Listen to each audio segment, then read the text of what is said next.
So here's what you're going to need. Some coconut flakes, hemp seeds, flax seeds. I'm using walnuts, cashews, and almonds, but you can use whatever nut or seed you have available.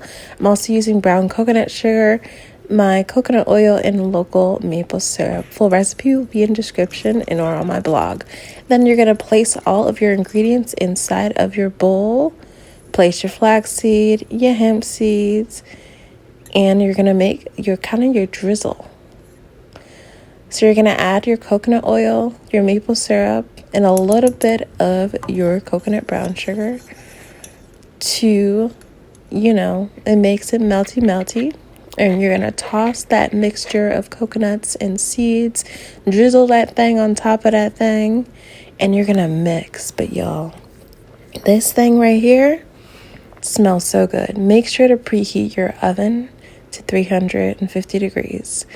And then you're going to take that mixture and you're going to press it on top of a baking sheet. You can use a silicone mat or parchment if you feel like it's necessary. And y'all, when I tell you I was ready to eat this whole thing, it was smelling like everything. Then you're going to place this inside of your oven. Again, full instructions will be on my blog.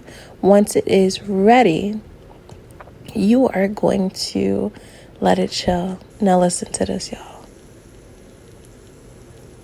You hear that? Now once it's done, you can place it in a jar. I like to put mine inside of a mason jar. And you can stir it for up to a month if it lasts that long. Make sure to like, comment, and subscribe for more of my videos and here on my other platforms.